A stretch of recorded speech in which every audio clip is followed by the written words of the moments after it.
commence. Bonjour mesdames, mesdemoiselles et messieurs, fidèles auditeurs et auditrices de Molière Télévision, émettant le Lubumbashi sur toute l'étendue du territoire national. Merci de regarder votre télévision dans ce magazine, l'Expert parle, qui est consacré à la protection de l'environnement et la conservation de la nature. Et aujourd'hui, nous allons parler de l'état de la salubrité de la ville de Lubumbashi face à la résurgence de l'épidémie de choléra.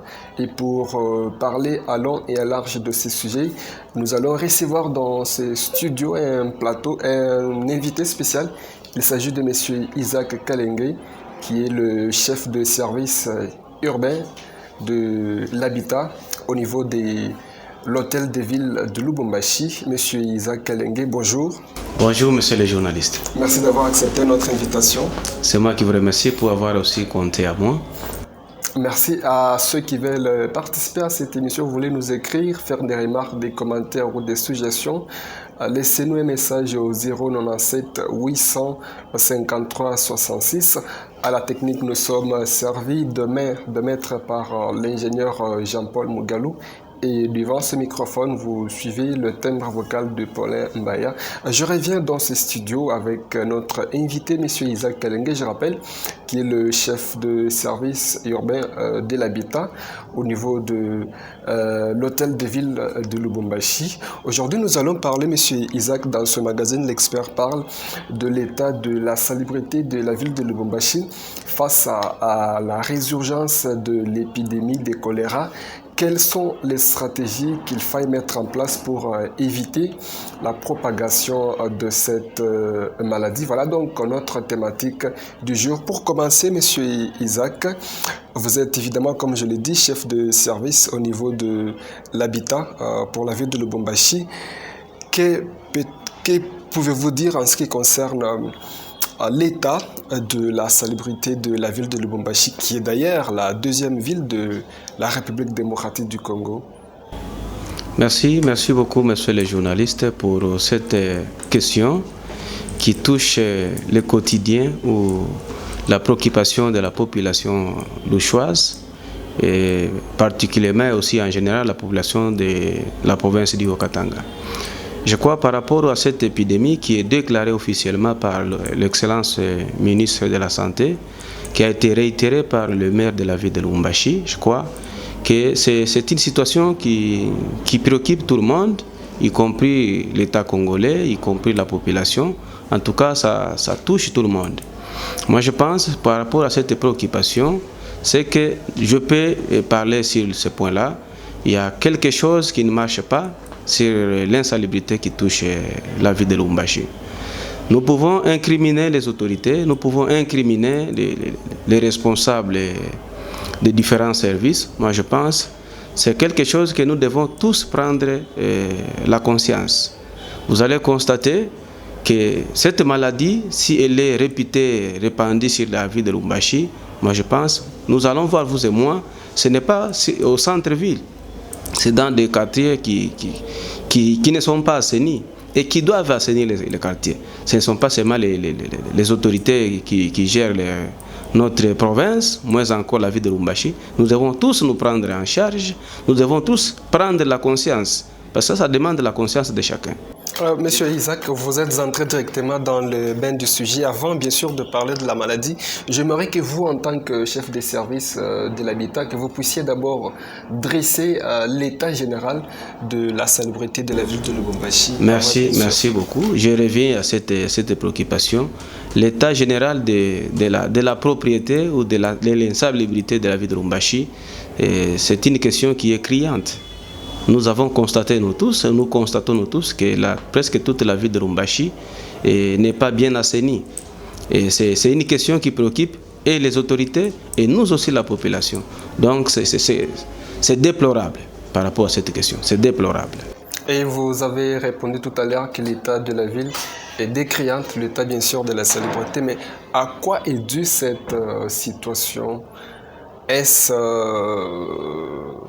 une question qu'on peut attribuer à la population ou bien aux autorités urbaines? Donc, à quoi vraiment est dû cet état qui est décriant? Moi, je crois que nous ne pouvons pas incriminer les uns ou les autres. La responsabilité doit être partagée. Selon mes analyses, selon mes observations, les responsabilités sont partagées. Pourquoi je le dis sont partagées? J'ai géré la commune annexe, qui est la grande commune parmi toutes les communes. À l'époque, quand je fus chef de station de la commune annexe, en charge de l'habitat, je vous dis, messieurs les journalistes, c'était compliqué et c'était déplorable. Vous arrivez dans des quartiers, vous constatez qu'il y a quelqu'un qui a déjà construit sa toilette, et comme sa maison ou sa parcelle est à côté du canal qui mène vers la rivière, il laisse un tuyau sur le fosse septique. En cas lorsqu'il y a la pluie qui plaît, il ouvre ce canal. Et directement, les déchets des fosses septiques, ça passe et ça entre directement dans ce canal. Ça s'évacue à travers les eaux de la pluie. Ça, vous allez donner la responsabilité à l'État congolais, vous allez donner la responsabilité aux autorités qui gèrent notre province. Moi, je pense non. Ça nécessite la conscience des uns et des autres. J'ai dit la responsabilité est partagée. Les autorités aussi, vous avez constaté que les autorités multiplient des efforts pour lutter contre cette épidémie, pour lutter contre cette insalubrité. Mais nous devons aussi aider les autorités. Nous devons concourir à ces efforts pour répondre ou pour lutter contre cette épidémie ou cette maladie. Vous avez là évoqué des responsabilités qui sont partagées au niveau de l'autorité, mais aussi au niveau de la population. Parlons d'abord de la population. Vous avez évoqué les cas de certaines constructions anarchiques qui ne respectent aucune règle. Dans ces stades, quand vous constatez qu'il y a telle bavure au niveau de la population, qu'est-ce que l'autorité fait ou est censée faire pour recadrer la situation, pour amener les choses en ordre? Merci beaucoup. Lorsque nous constatons qu'il y a déjà une déviation sur la construction, sur la façon de gérer les déchets, les fosses septiques, les toilettes et consorts, nous faisons le rapport à l'autorité et directement l'autorité prend les mesures contraignantes pour contraindre cette population afin de pouvoir aménager ce qu'il a mal construit sur la voie publique, sur les lieux publics, afin que chaque personne puisse bien répondre. Vous allez constater, la personne cherche des couvertures, il cherche des parapluies pour qu'il reste dans cette voie-là. Voilà la conséquence. Donc la population résiste aux ordres de l'autorité établie. La population ne résiste pas. La population, lorsque l'État congolais prend des décisions, presque lorsque l'autorité prend des décisions de contraindre cette population, il y a maintenant des messages qui viennent. Il y a ce que nous disons, les parapluies. Il y a les gens qui commencent à appeler l'autorité. Vous devez laisser ça, c'est chez moi. Vous comprenez un peu ça. Alors, il y a toujours des freins, des freinages vis-à-vis des décisions prises par l'autorité. Voilà donc, vous évoquez cette situation, mais il y a également l'état du centre-ville de Lubumbashi qui est aujourd'hui envahi par plusieurs marchands, plusieurs transports en commun qui se déroulent en plein centre-ville. Je parle ici des cas des taxis-motos et d'autres situations qui rendent de plus en plus la ville de Lubumbashi plus sale. Comment vous réagissez, vous en tant que œuvrez bien sûr auprès de l'autorité urbaine? Comment est-ce que vous réagissez dans cette situation où on constate qu'il y a des marchés pirates, il y a plusieurs transports qui se sont improvisés au centre-ville de Lubumbashi? Est-ce que vous avez pris une décision quelconque pour contraindre toutes ces personnes à exercer leur métier dans le respect des règles? Merci, monsieur le journaliste. Je crois qu'il y a un mois, vous avez constaté la décision de l'autorité urbaine qui était tombée pour évacuer même tous les échoppes qui sont construits, qui sont placés sur la servitude le long des artères de la ville de Lubumbashi.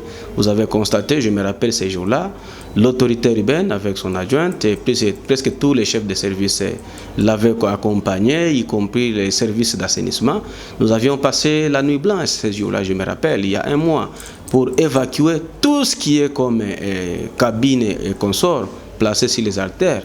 Mais je vous dis, il n'y a pas eu 3 jours après, la population s'est donné encore l'audacité de venir encore placer les choses. Vous comprenez un peu ça? Vous savez, avec le fait, le président vous avait dit, le président de la République n'est pas un magicien, mais seul ne peut. Mais avec les concours, l'appui des autres ou de son peuple, il peut tout.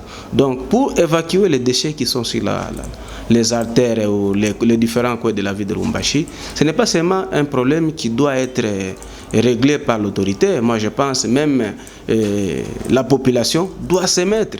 Vous allez constater les déchets que nous trouvons sur la ville de Lubumbashi. Il y a de ceux-là qui amènent ça de leur maison. Ils entassent dans leurs parcelles, mais la nuit, notamment, ils arrivent, ils jettent sur la ville.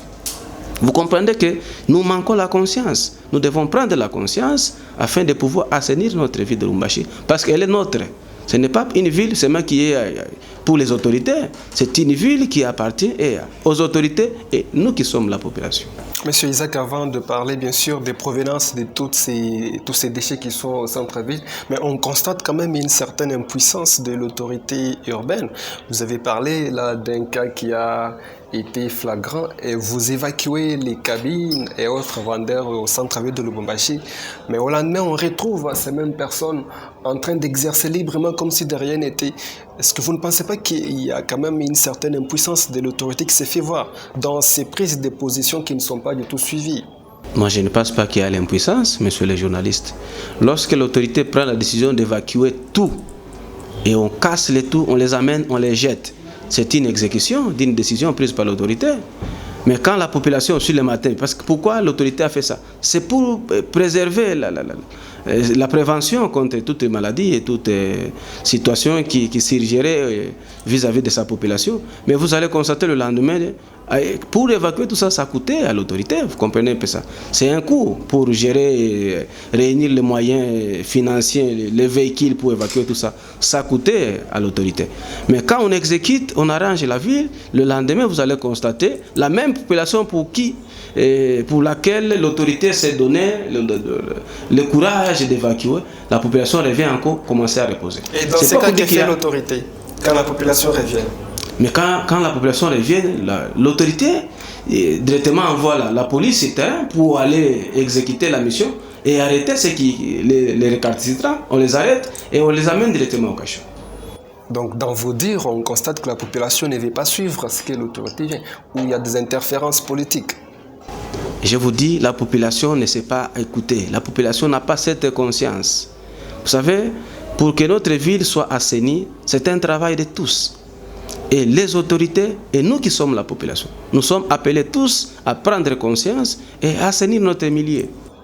Voilà, je rappelle à tous ceux qui regardent Molière Télévision que vous êtes en train de suivre votre magazine, L'Expert Parle, qui revient aujourd'hui sur la situation de la salubrité de la ville de Lubumbashi avec cette résurgence de l'épidémie de choléra. Quelles sont les stratégies à mettre en place pour éviter la propagation de cette maladie? Nous sommes en train d'échanger sur cette question avec M. Isaac Kalenge, qui est le chef des services urbains de l'habitat au niveau bien sûr de l'hôtel de ville de Lubumbashi. C'est notre invité du jour. Je rappelle à ceux qui veulent participer à cette émission ou nous faire des remarques, des commentaires ou des suggestions, de nous écrire au 097 853 66. Voilà donc le numéro par lequel vous pouvez participer à ce magazine de Molière Télévision. Je reviens à vous, monsieur Isaac Kalenge. Vous venez là de brosser l'état de la situation de la salubrité de la ville de Lubumbashi, qui du reste quand même la deuxième ville du pays. Et aujourd'hui, avec cette résurgence de l'épidémie de choléra au niveau de la ville de Lubumbashi, quelles sont les stratégies qui sont mises en place pour contraindre cette maladie qui est du reste liée aux mains sales? Voilà donc ce qui sera la deuxième partie de notre magazine. Voilà donc la deuxième partie. Alors, pour revenir à vous, monsieur Isaac Kalenge, avec cette résurgence de l'épidémie de choléra sur la ville, mais aussi dans toute la province du Haut-Katanga, au niveau de l'autorité urbaine ou encore au niveau de votre service de l'habitat, est-ce que vous avez pris des dispositions quelconques pour faire face à la situation de la salubrité, qui est l'une des raisons qui facilite évidemment la propagation de cette maladie? Merci, monsieur le journaliste. Si vous avez demandé si on avait pris des dispositions par rapport à cette maladie ou épidémie de choléra, moi je pense que les dispositions sont prises. Si nous sommes aujourd'hui au plateau pour parler de ça, c'est parmi les dispositions prises. C'est la sensibilisation. Nous appelons la population de prendre des dispositions adéquates. Vous avez suivi, vous avez lu dernièrement l'autorité urbaine qui a réitéré le message de l'excellence ministre de la Santé, qui a demandé à la population. Vous savez, nous devons seulement, moi je pense que la population douchoise a un problème. Pour se laver les mains, comme je lis dans le communiqué officiel du maire de la ville, il a demandé de prendre des mesures, il faut se laver les mains. Est-ce que, monsieur le journaliste, pour se laver les mains, pour votre bien, il faut que l'autorité vous appelle de vous laver les mains, pour entretenir sa parcelle, pour évacuer les déchets dans sa parcelle, pour aménager les terrassés ou les canaux évacuant les eaux de la pluie et les déchets, il faut que l'autorité vous parle. Moi, je pense que c'est la prise de conscience. Nous devons prendre la conscience. C'est la meilleure des choses. C'est la chose qui doit lutter, qui doit nous aider efficacement à prendre des dispositions contre cette maladie qui bat sa victoire sur la population. Là, vous avez fait référence au récent communiqué émis par l'autorité provinciale, mais concrètement, quelles sont les mesures qui sont prises? À l'époque, on se rappelle, lorsqu'il y avait la Covid-19 qui faisait encore rage, il y avait quand même des mesures pragmatiques qui étaient prises au niveau des marchés, au niveau des lieux qui retrouvent l'engouement de la population. Mais aujourd'hui, à part ce communiqué, y a-t-il encore d'autres mesures qui sont mises en place au niveau de la population pour leur permettre de ne pas faciliter la propagation de cette maladie? Merci beaucoup. Je pense par rapport, je fais toujours recours aux références au communiqué officiel. Quand vous avez bien lu le communiqué, monsieur le maire de la ville de Lubumbashi a demandé, il a invité aux administrateurs des marchés, que ce soit les marchés urbains ou les marchés communaux, il a invité les bourgmestres des communes, il a invité même les cadres de base qui gèrent les quartiers, et chacun en ce qui les concerne. C'est-à-dire quoi? Nous devons tous prendre des mesures adéquates. On a invité aux administrateurs des marchés qui gèrent les marchands de prendre des dispositions, c'est-à-dire sensibiliser les marchands, ceux qui viennent acheter et ceux qui vendent, de bien gérer, de bien assainir les milieux où ils vendent, de voir ceux qui vendent, est-ce que c'est une nourriture qui est appelée à être vendue. Il y a ceux qui vendent même les poissons déjà pourris. Vous comprenez, monsieur le général? Pourquoi? Parce qu'il avait acheté ça et pour ne pas faire de pertes, il doit continuer à vendre. Et la population aussi étant ignorante, ou peut-être en faisant semblant, ils achètent des choses qui sont déjà pourries. Or, tout ça, nous devons quand même laisser et faire les suivis par rapport à ça. Je pense les mesures prises, c'est rappeler à la population, inviter la population à prendre des dispositions, chauffer la nourriture, se laver les mains. Et donc, ce sont des mesures qui sont au quotidien que nous devons prendre pour lutter cette maladie. Et qu'en est-il de certains déchets qui traînent dans certains coins pendant des longs jours? Est-ce qu'il y a une stratégie ou une méthode quelconque pour permettre une évacuation rapide en temps réel de ces déchets, afin de ne pas quand même permettre cette cohabitation avec la population? Je vois en tout cas, si vous passez même à cette heure, vous allez constater qu'il y a des engins qui sont mis à la disposition des services chargés de l'assainissement pour évacuer tous les déchets qui sont sur les artères de la ville de Lubumbashi et aller les jeter aux endroits appropriés. Parce qu'on constate dans certains endroits, on peut trouver une montagne de déchets qui peut faire 1 à 2 semaines. Et aujourd'hui, avec cette urgence qu'il y a, cette épidémie de choléra, est-ce que désormais on ne verra plus des déchets qui vont traîner d'autres jours? C'est cela. Bon, moi je pense, nous ne pouvons pas dire que 2 jours, 3 jours que ces déchets vont terminer. D'où viennent ces déchets? Parce que quand on évacue, nous devons prendre des disciplines pour ne plus encore jeter ces déchets.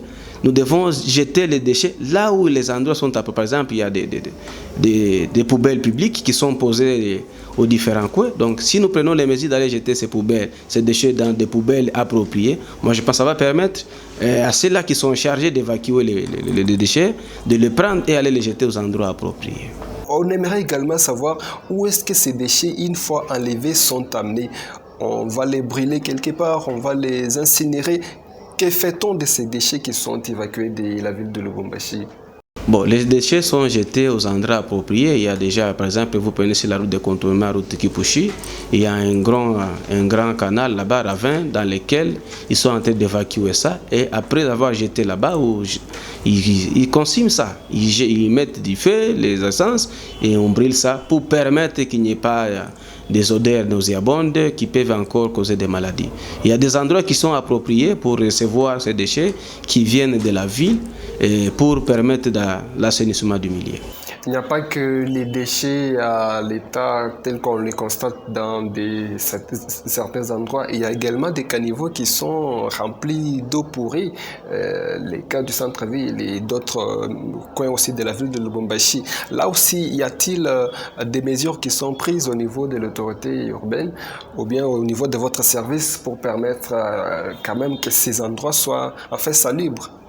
Moi, je crois que vous allez constater, il y a les cantonniers du jour au jour qui passent dans des artères pour aller en train d'évacuer les déchets qui traînent sur les caniveaux, et les eaux qui bouchent certains caniveaux. Les services d'assainissement, les services de cantonniers, de cantonnage sont déjà dispatchés ça et là en fait d'éradiquer cette situation qui touche la population aujourd'hui.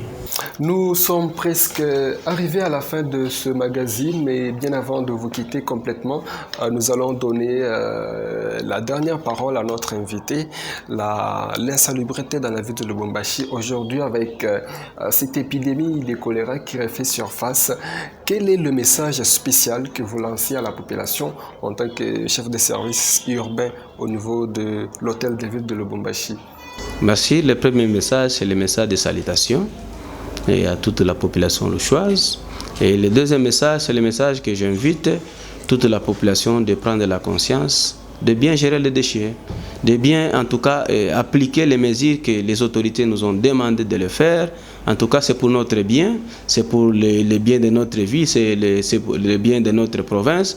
Nous devons quand même nous mettre à jour, assainir les milieux, ne pas jeter les déchets en désordre et en tout cas de réfléchir en responsable. Moi, je pense que ce sera un message qui va nous aider tous et nous n'aurons plus encore à pleurer contre cette épidémie de la maladie qui bat son plein.